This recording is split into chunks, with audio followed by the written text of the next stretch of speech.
Welcome back to Final Fantasy V. Last time, we went to see a good old friend, Sage Guido, and then the island fucking exploded. So instead, we visited Gisant, who wasn't at his castle, but we did pilfer that first.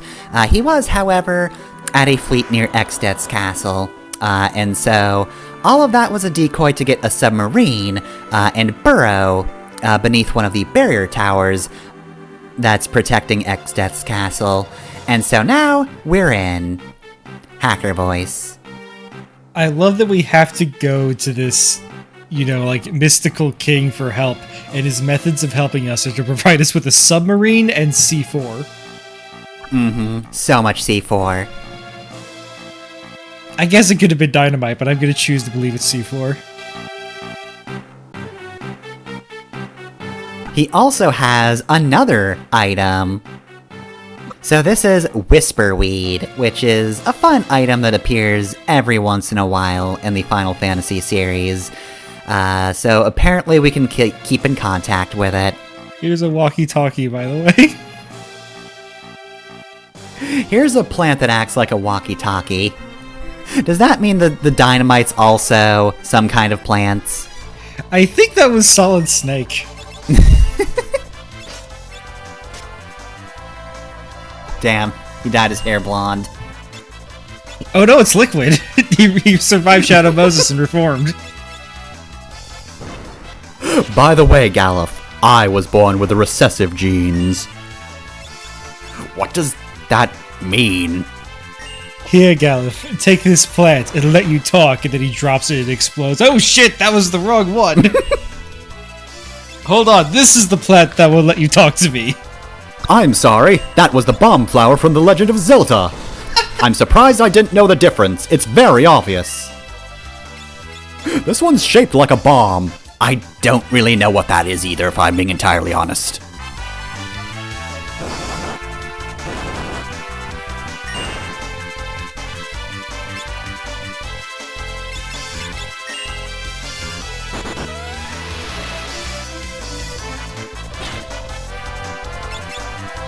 Alright, so yeah, we have this initial set of enemies. The Reflect Knight's gimmick is kind of obvious.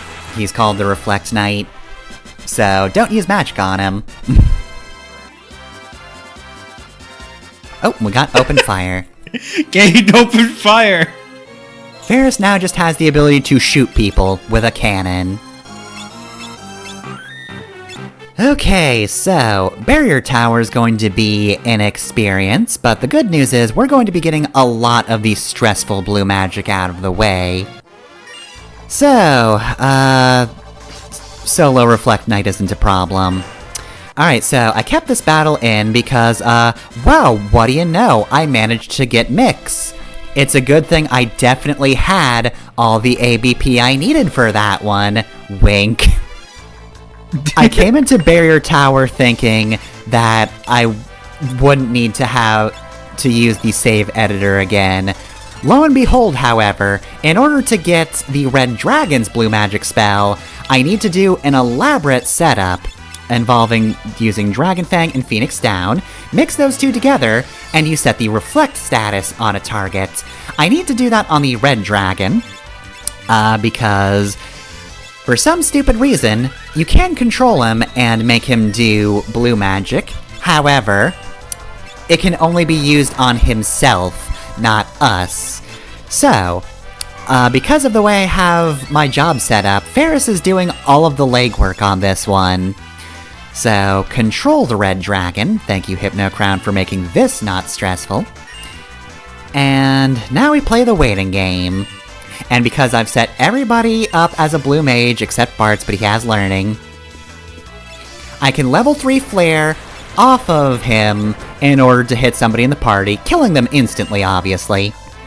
But now, as long as I can raise Lena, I can actually just get that spell.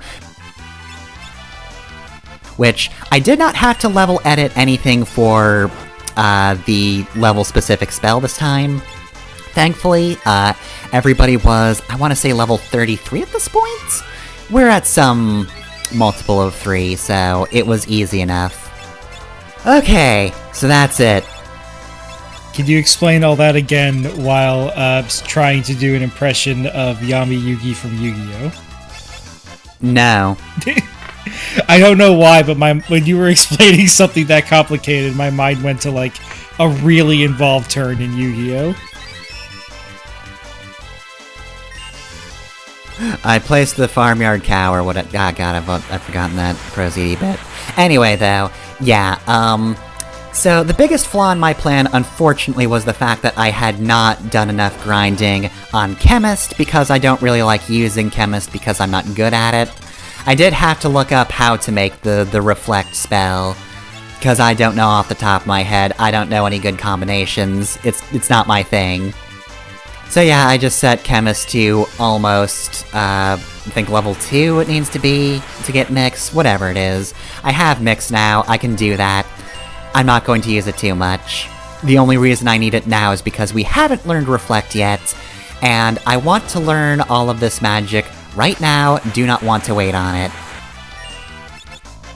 So, was it a deliberate choice to give the Mix command to the genderqueer character? No. Alright. That's just the fact that Chemist is one of the jobs that I think was sort of, I'm gonna say, filler. I had jobs I wanted to give people for certain, and then there were just some left over that I'm like, alright, who does this go to then? And Chemist was one that was like, you know what, Ferris is a lot of technical stuff, so I'm gonna give it to her. Yeah, Chemist is one of those jobs whenever it shows up in Final Fantasy. I said this about classes like the Beastmaster. It will either be completely useless or it will break the game in half and there is no in between. Mm-hmm. Because it requires too much technical knowledge for it to just be good. If it was just good, it wouldn't be worth it. Mm-hmm.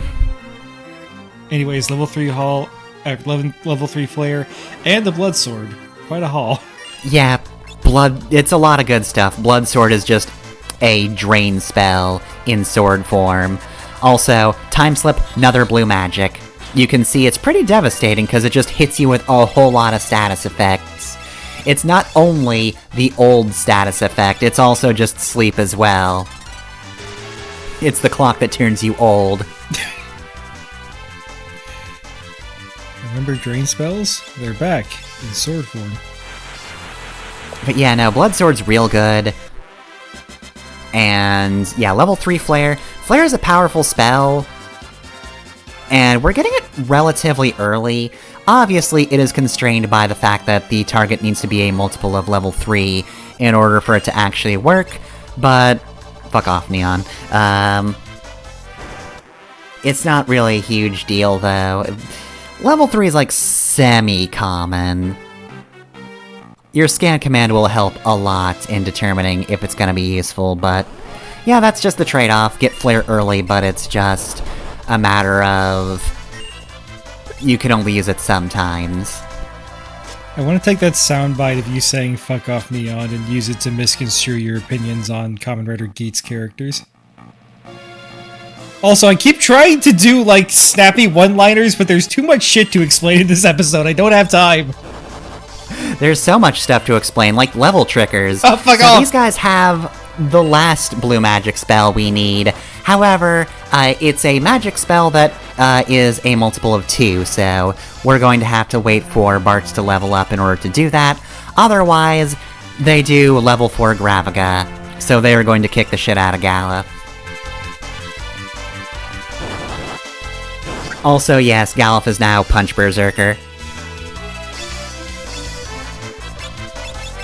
So yeah, before, I mainly wanted to show off just the party I have, for real this time. I'm going to say, as always, Berserker's not particularly ideal, but I'm gonna be honest, it rarely is, so I have to get it in somewhere. God damn, that's good though, Galuf. But yeah, I figured I'd just throw Berserker in here, give it a little bit of experience. I wish that Berserkers were, like, more broken and also more unwieldy. Like, for some reason, the thought just entered my head, like, what if they got stronger as their HP went down? Oh, that'd be so good. Danger Berserker.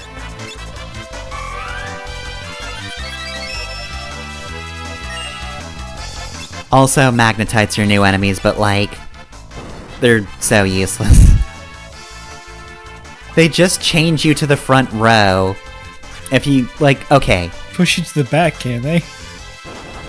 I thought Magnet was supposed to be able to do that, but like, I don't think I've ever seen it push, so... I don't know.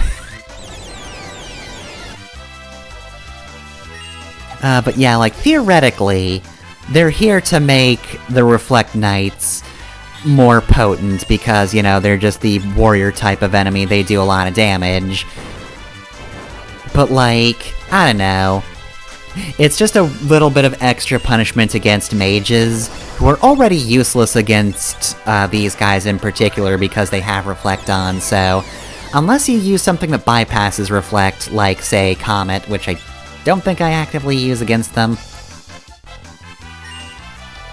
Yeah, I just use that instead. But yeah, no, like, I don't think it's that big a deal. Reflect Knights are not so powerful that I'm gonna freak out about Lena being in the front row. I'm not gonna waste her turn going back to the back row. Now, here's the real question. Are your row choices automatically reset at the end of that fight, or do you have to go into the menu and move them? Okay, good. Yeah, much like with back attacks, they're not gonna be dickish about it. Is it that kind of JRPG? I feel like Magnetites would be a lot better in, like, something more, like, Persona-esque. You know, just a game where the individual abilities of enemies are just way more potent. They have a niche, but they're very good at the niche, which would mean that Reflect Knight would just be very dangerous. He'd be the guy with all the attack power, and you'd be terrified of him. Anyway, Gravitator is an enemy that just does Gravaga. Or if, like, your formation mattered more than just, like, a defense and attack fraction / multiplier. Yeah, we don't have to deal with, like, anything specific about distance from enemies. We're not playing a tabletop game. You're not giving me disadvantage for bringing me too close.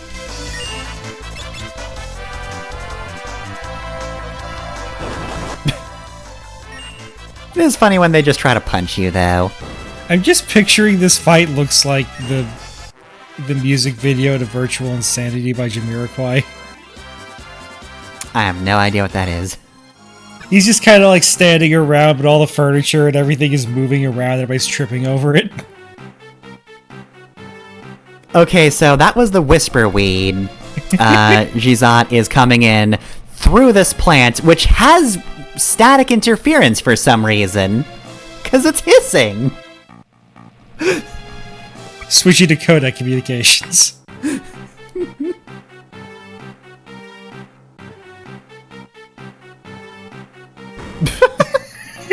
This guy's a fucking idiot. Perish. Okay, now we're getting interference on this end, even though the point of view is in Gizat's room. I think he's just hissing. I think that's what happened during the end of the Far Future chapter in Live Alive. And the behemoth burst into the room. I think Darth just cast the dog on it. Ah, another monster attack. So we get another red dragon. Hey, did you see my brother? So, fun fact, it is apparently possible to get a different enemy in one of these monster boxes. It is a yellow dragon instead. Also get dunked on. Oh, gold hairpin, very nice. The yellow dragon is just one of those, like, Hydra sprites that we saw back in World 1, but yellow instead. Alright, so we leveled up, which means Bartz is a high enough level to do this.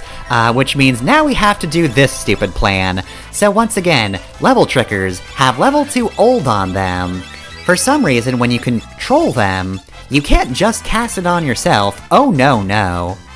You have to cast it on them and reflect it back at your party. And it also might not necessarily work. That's the thing.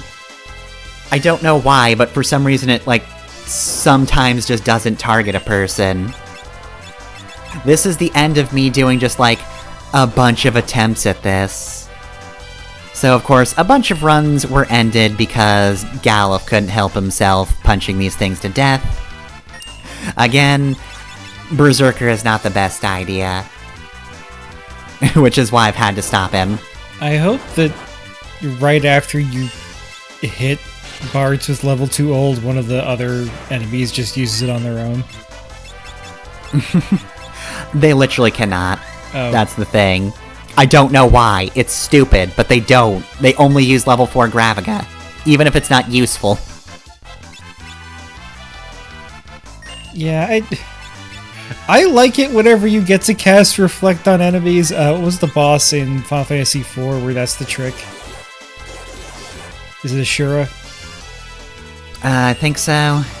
Yeah, because she can heal, so you gotta knock it back to yourself. Yeah, like, I think that's pretty cool, but I hate that there's the extra step involved here. Where you have to do control and reflect. If it was just one or the other, it would be fine. Yeah. Also, if I actually had the Reflect spell at this point, but I need to do this stuff now, so I can't wait to get Reflect later in the game.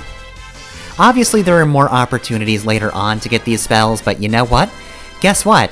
I got level 2 old. I'm done with the stress of the level-specific spells. I'm done with those. I don't need to worry about them anymore.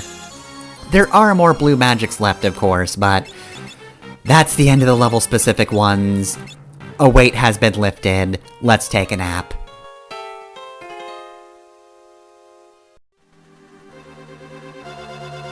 Oh, by the way, the gold hairpin item we got, I forgot to mention, halves MP usage. It's not the best stat-wise if I remember correctly, but it's a headpiece, so it's not a huge deal. I don't know why, but Ziggurat Gigas is very funny to me. Yeah, especially because he just kind of appears here and dies. This isn't even a Ziggurat. Apparently you can get a pretty good spear from him if you steal from him, though. It's a rare item, though. Ziga. You might not get it. I didn't try. I don't really use lances that much.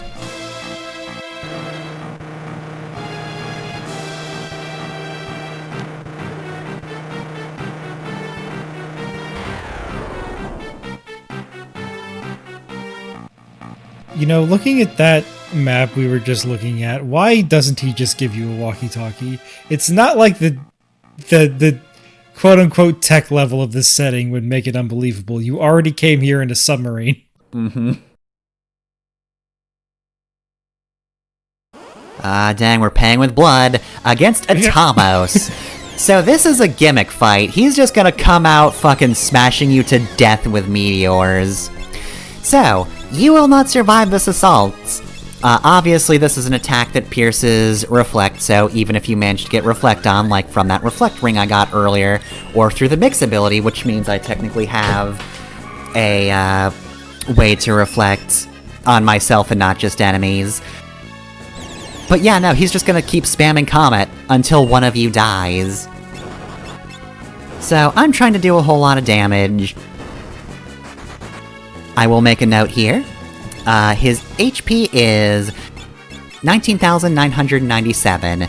This is important. You want to know how much HP he has, because I did call this a gimmick fight. So I'm gonna try to heal for a little bit at least, but eventually the comets keep coming and they don't stop coming. Now when this happens, this is where the actual gimmick comes in. The gimmick isn't just he murders you until you die. There is a specific thing, which I think we should be seeing soon. We definitely saw something. Lena did move. Okay, yeah. She's moving ever so slightly. So we're gonna bring Lena back up because I want her around. And yeah, once we bring Lena back up, now he's gonna start spamming Meteor, or Comet again. There is a difference. Comet is just the weaker version of Meteor, so we should be lucky he's not using that. Okay, there we go. So, in pretty much every run I've done at this game, Galuf is my sacrificial lamb. I have him get KO'd for this fight. So yeah. There he goes. Atomos, once he has taken out at least one character, will start to try and devour them. So every couple seconds, rather than attacking, he will bring them closer. Of course, he does have more than one move in a turn, so it's gonna do like 2 inches and not just 1 inch at a time. Also, real quick, specifically the thing you're looking out for is the ability called Wormhole. That is just a thing that will completely take a character out of a fight. You don't get to revive them at that point, they're just gone until you win, or you game over. So yeah, pretty much the strategy is, let someone die, and then pummel Atomos until he dies. Again, this is why I mentioned the specific HP value. You want to know generally how much HP he has. Now, usually I just leave Galuf dead, honestly. It's too much of a hassle to... Don't try to tempt the wormhole, Bartz. It's not gonna work, he's not interested in you. But yeah, usually it's a hassle, and I don't mind too much missing out on a little bit of ABP and experience, but... if you keep the HP in mind, you are able to basically just attack him a bunch of times, revive, and then finish him off, so... keeping general track is a good idea.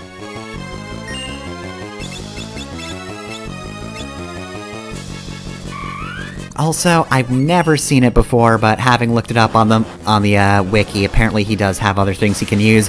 Also, hell yeah, that was the coolest way to end the fight. I think you just bring JoJo'd Galuf him. back up. Yeah. I think you tricked him into using his move in such a way that whenever you set your trap, it would kill him instantly. I'm about to devour Galuf. There's nothing he can do in this, the most punchable range. Your next words will be, "You'll never see Galuf again now." You'll never see Galuf again now. What? I lived, bitch! Did you just see Galuf's fist burst through the back of it? Why is the theme music playing?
Sorry, you're breaking up, Galuf.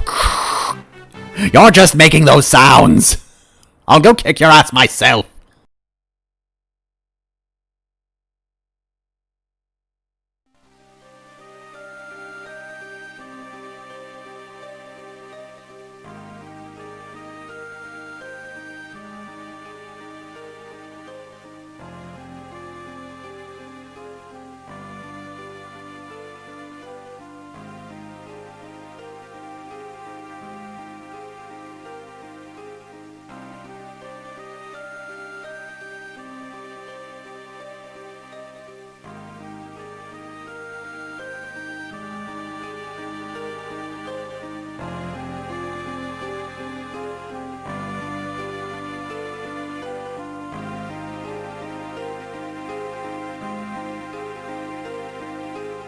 Still wowed by the cutscene direction in this game, honestly.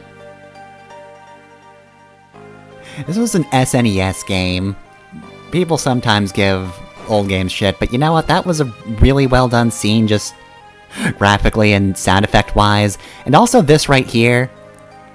Yeah, like, there's almost no hesitation from Bartz as he takes Galuf down. I mean, there was hesitation. He was trying to do it peacefully before, but once he decided, alright, I can't do it anymore with this old man. I meant more from, like, the actual jump down. Because Bartz, of course, is the one afraid of heights, but, like... Oh, I forgot about he that. does have to carry Galuf, so there's a little bit of weight to that. But yeah, otherwise, it doesn't really look like he hesitates before leaping. That rules. Anyways, would you like to know what I was doing the first time I reached this part of the game when playing on my Game Boy Advance? Huh? I was sitting waiting for my turn to get my hair cut at my mom's beautician.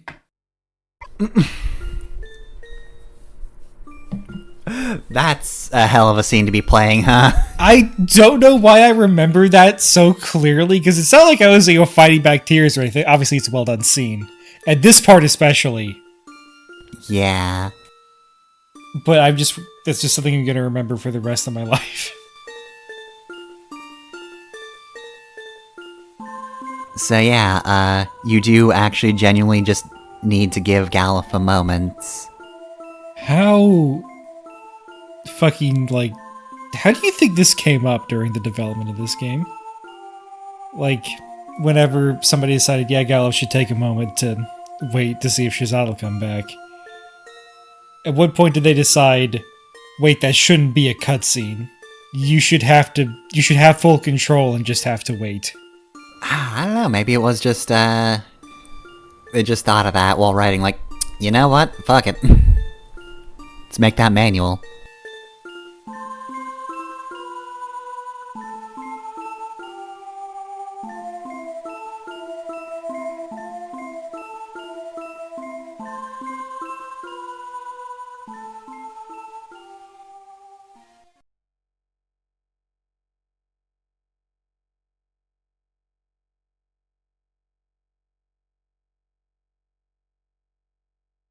Do not give SNES games shit for cutscene direction. They're really good when they want to be. You don't have to tell this to me. I'm a Live Alive fan. I'm saying this out loud in case.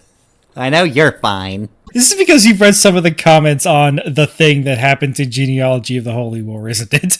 I haven't, but now I'm mad because I know exactly what you're talking about. Everybody Who the makes fun fuck? of it because it's goofy little Super Nintendo sprites. I'm gonna pile drive nerds.